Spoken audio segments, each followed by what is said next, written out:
Greetings and salutations, this is Hugh Jarsz. In about a week from the publishing of this video, we'll be at the equinox for September 2020, one of two equinoxes that happen every year. The equinox is the point in the Earth's orbit where the day and night are of equal length. The reason why there's any difference at all every other day of the year is the tilt in the Earth's axis.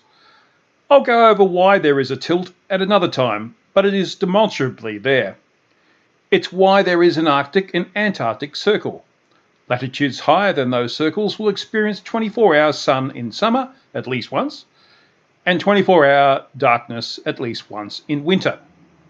If you are on the equator at either equinox, at sidereal noon you will observe that nothing has a shadow because the sun is directly overhead.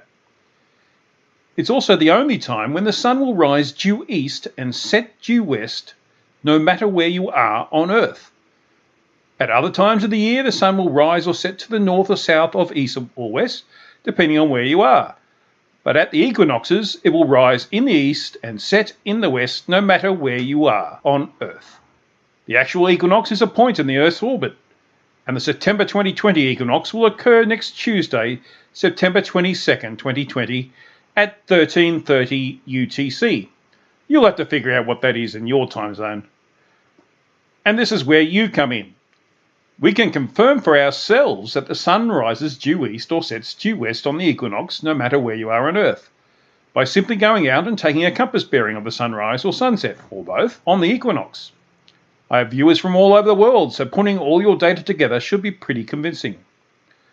So what you need to do this observation? Number one, a compass. You can get a compass app for your phone if you haven't got a physical compass. You'll need this to take a bearing on the rising or setting sun, or both. Number two, a way of determining the latitude and longitude of the place from where you make the observation of the sunrise or sunset, or both. I suggest that you don't make the observation from home so that you don't dock yourself with these coordinates. But that's up to you, of course. Number three, something to video yourself taking the observation so that you can see the compass bearing and read it, and your latitude and longitude in one uncut shot.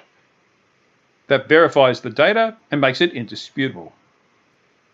Number four, decide whether you are filming the sunrise or the sunset, or both.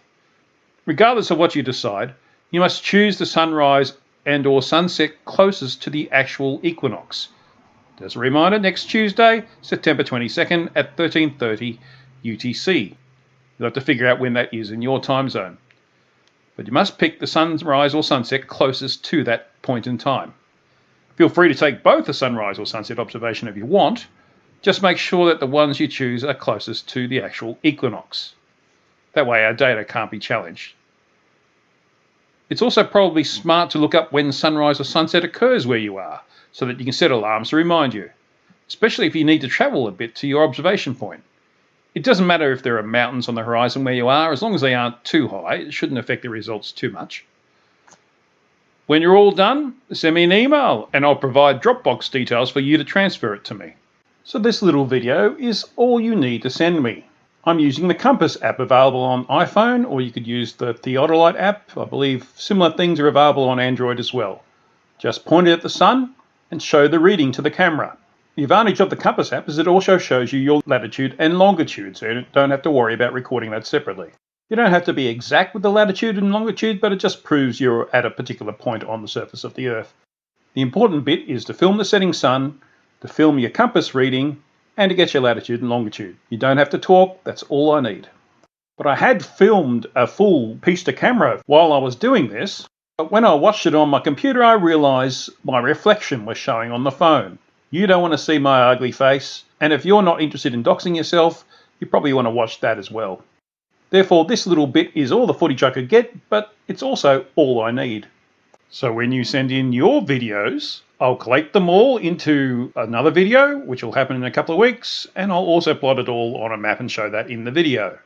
Above all, if you choose to make this observation, stay safe, and if you're safe, enjoy it. I look forward to seeing what you come up with and what we show in our collated data. Nothing left to do but cue the corgi.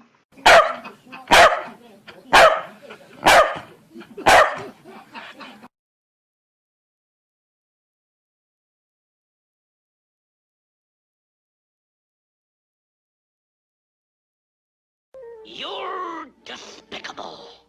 I love Hugh Jarsz, and I Pretty cannot much. lie. You other skeptics can't deny that when Hugh walks he's in with going an it. itty bitty waist and a round thing, a round globe in your face, you get sprung. I love Hugh Jarsz and I cannot lie.